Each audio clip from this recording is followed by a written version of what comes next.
आप लोगों को अपना कोचिंग सेंटर में स्वागत करता हूं और पहले की तरह आज भी एक नया वीडियो लेकर आया हूं। इस वीडियो के माध्यम से आप लोगों को हम ताम्रपाषाण काल के बारे में बताएंगे, यानी ताम्रपाषाण काल के बारे में चर्चा करेंगे। इससे पहले हम 3 काल को पहले बता चुके हैं, यानी कि प्राक ऐतिहासिक काल को जो 4 भाग में बांटे थे, तो चारों भाग में से 3 भाग पहले बता चुके हैं। उनमें से ये अंतिम यानी ताम्रपाषाण काल जो बचा था, आज उसके बारे में हम चर्चा करेंगे। और आप लोग अगर नहीं देखे होंगे वो तीनों काल के बारे में जो चर्चा हुआ है, तो आप लोग से रिक्वेस्ट है कि इतिहास किसे कहते हैं, जो फर्स्ट वीडियो था उसके डिस्क्रिप्शन में डाला हुआ है, सभी का सभी वीडियो वहाँ से आप लोग देख सकते हैं। तो चलिए हम चलते हैं ताम्रपाषाण काल की तरफ। चलिए देखिए, ताम्रपाषाण काल नवपाषाण काल के बाद आगमन हुआ। ताम्रपाषाण काल में औजार और हथियार के निर्माण में पत्थर के साथ साथ तांबे का प्रयोग काफ़ी अधिक मात्रा में किया गया, इसीलिए इस युग को ताम्रपाषाण काल या युग कहते हैं। तो ताम्रपाषाण काल वह काल है जिस काल में अधिक से अधिक मात्रा में तांबा का प्रयोग किया गया। तो तांबा का प्रयोग क्यों किया गया? क्योंकि इससे पहले जो काल था, उस काल में जो भी औजार वगैरह बनाता था वो केवल पत्थर का बना होता था, लेकिन ताम्रपाषाण काल में वही औजार लगभग तांबा का बनाने लगा, इसीलिए इस काल को ताम्रपाषाण काल कहा गया। यानी इससे पहले जो तीनों काल था उसमें तांबा का प्रयोग नहीं हुआ था। इसीलिए हर काल का एक अपना अपना विशेषता रहा है, जो कि हम पिछले वाले वीडियो में सभी कालों का विशेषता बता चुके हैं। और इस काल का भी विशेषता रहा जिसमें तांबा का अधिक से अधिक प्रयोग किया गया, तो इस काल को इसीलिए ताम्रपाषाण काल कहा गया। तो मुख्य रूप से आप लोग समझ गए होंगे कि ताम्रपाषाण काल क्यों कहा गया। तो ताम्रपाषाण काल इसलिए कहा गया क्योंकि इस काल में तांबा का प्रयोग बहुत अधिक मात्रा में किया गया। तो कुल मिला के आप लोग, मुझे उम्मीद है कि आप लोग समझ गए होंगे। तो चलते हैं अगला पॉइंट पे। अगला पॉइंट के मतलब क्या कि ताम्रपाषाण काल के आवास, यानी ताम्रपाषाण काल में वो लोग जो रहते थे उनको रहने के लिए कैसा घर था। जैसे हम लोग अपना घर बनाते हैं ना जी, जैसे ईंटा के घर में रहते हैं, कोई झोपड़ी में अभी भी रहता है, तो उस टाइम में भी लोग अपने लिए आवास बनाना चालू कर दिया, यानी अस्थाई हो गया। मुख्य रूप से एकदम अस्थाई, जैसे हम लोग अभी है वैसे हो गया। तो उन लोगों का जो घर था उसमें सबसे पहले झोपड़ी टाइप से, तंबू टाइप से बनाया।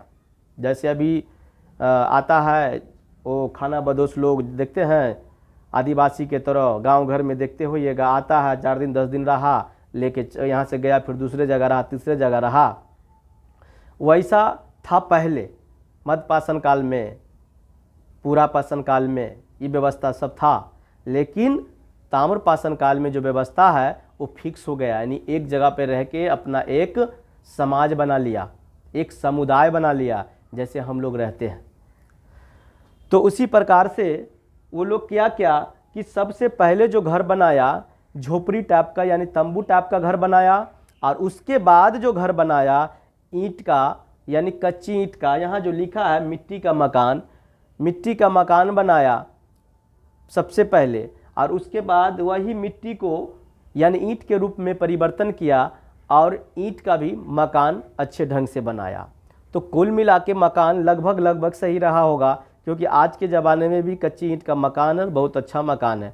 तो आज करीबन आप सोच सकते हैं कि उस समय में भी कैसा मकान रहा होगा। तो कुल मिला के बहुत अच्छा रहा होगा, यानी वहाँ का जीवन ठीक ठाक चल रहा था।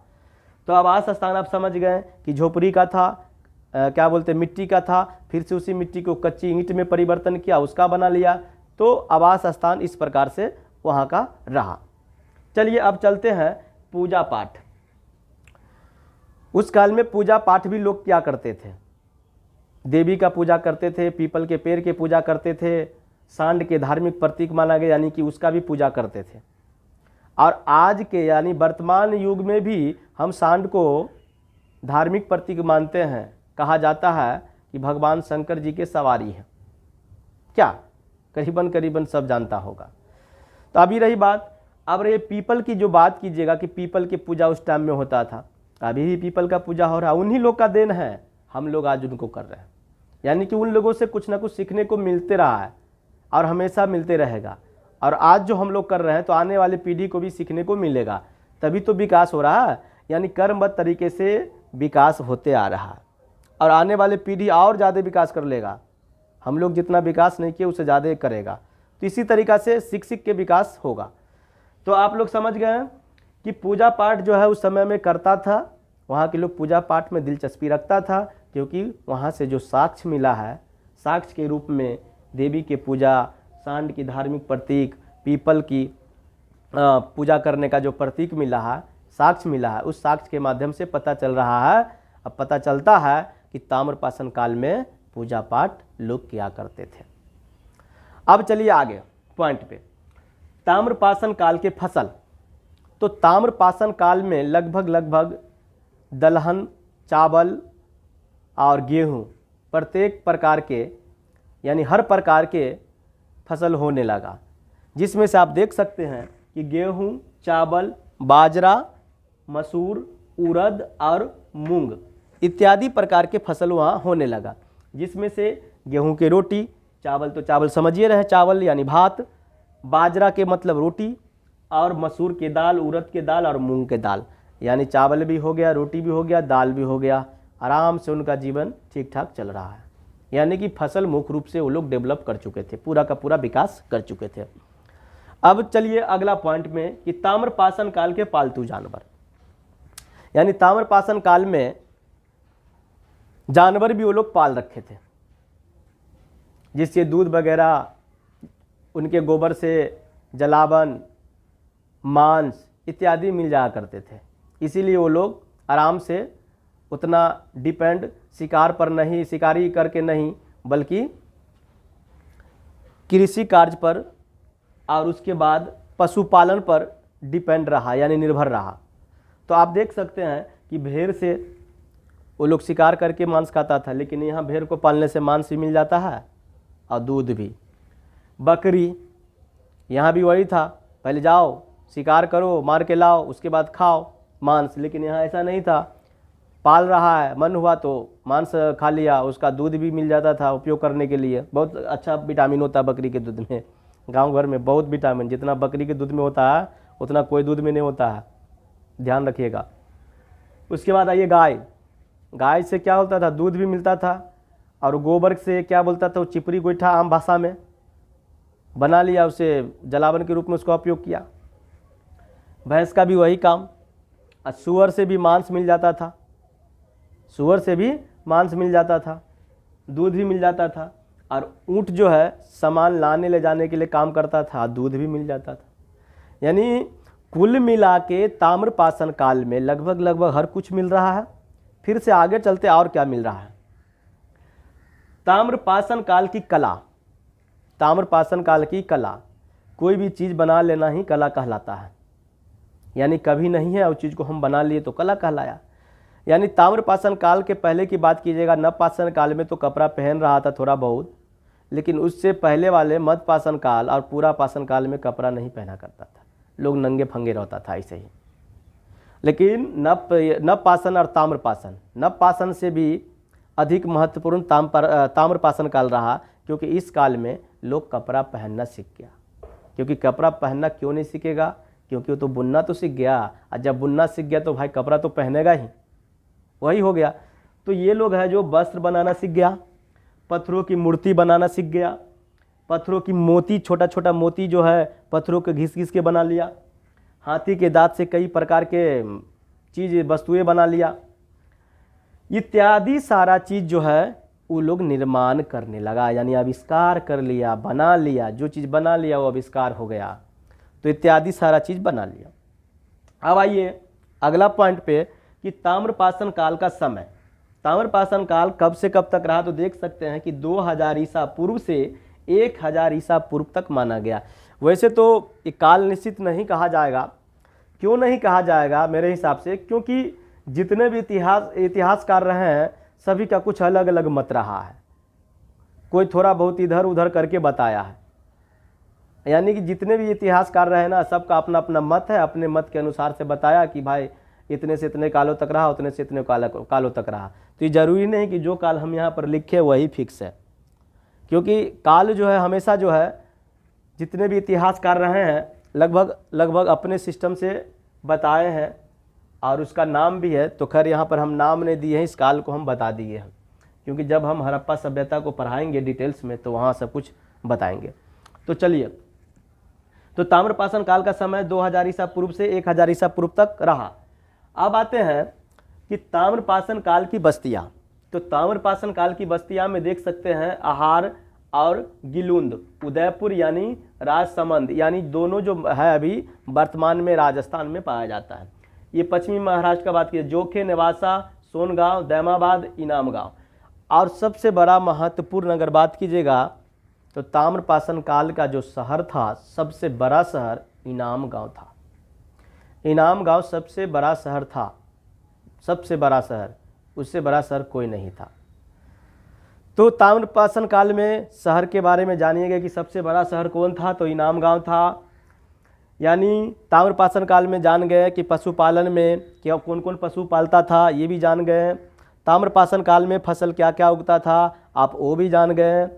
ताम्रपाषाण काल के आवास कैसा था, वो भी जान गए।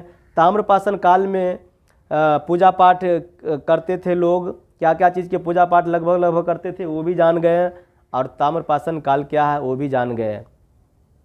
यानी ताम्रपाषाण काल में लगभग हर चीज़ें उपलब्ध थी जो एक मनुष्य के लिए चाहिए, और यहाँ से पूर्ण रूप से मनुष्य बन गया, जानवर से हट गया।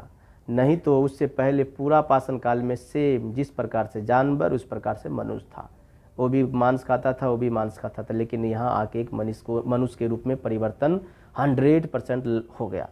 और वही परिवर्तन होते होते आज हम लोग वर्तमान में आज आप लोगों के सामने हम इस चीज़ को बता रहे हैं। तो उम्मीद है कि आप लोग भी इस वीडियो को ध्यान से जब देखिएगा तो बहुत मज़ा आएगा और सीखने को मिलेगा अतीत के बारे में, भूतकाल के बारे में।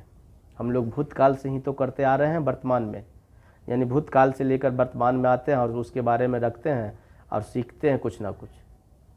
तो चलिए चलते हैं कि ताम्रपाषाण काल के बारे में जो भी था आप लोगों को बता दिए एक एक करके, और पूरा मुझे उम्मीद है कि आप लोग इस चीज़ को समझ गए होंगे।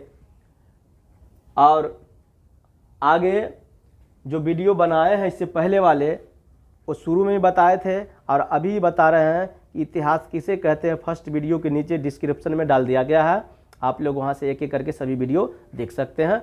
तो पूर्ण रूप से सभी काल के बारे में आप लोगों को समझ में आ जाएगा। और मैं जाते जाते आप लोगों को ज़रूर कहूँगा कि वीडियो को लाइक कीजिएगा, कमेंट भी कीजिएगा और सब्सक्राइब भी कीजिएगा, क्योंकि भाई अभी आप लोग के सामने नया है और यूट्यूब पे नया आ रहा हूँ, तो हो सकता है कि नया चेहरा हूँ तो आप लोग नहीं पहचानते हैं। तो प्लीज़ पहचान तो आप ही लोग बनाइएगा, क्योंकि हम तो बना नहीं सकते। आप लोग अगर चाहिएगा तो बहुत ऊपर और नहीं तो बहुत नीचे। तो उम्मीद है कि आप लोग ऐसा करिएगा ज़रूर। तो इससे पहले कि आप लोग इस वीडियो को हम ख़त्म करने से पहले आप लोग को बता दें कि स्क्रीनशॉट आराम से आप लोग ले लीजिए। स्क्रीनशॉट ले लीजिएगा तो आप लोग को लिखने में और फेयर करने में बहुत मज़ा आएगा, परेशानी नहीं होगा। क्योंकि मुझे लगता है कि जो राइटिंग है साफ है, तो आप लोग को परेशानी नहीं होना चाहिए। तो चलिए चलते हैं, मुझे उम्मीद है कि आप लोग स्क्रीनशॉट ले लिए होंगे। तो चलिए चलते हैं, आज इतना ही। और जाने से पहले आप लोग को मैं धन्यवाद करना चाहता हूँ, नमस्कार करना चाहता हूँ और जय हिंद। और फिर से अगले वीडियो में मिलूँगा।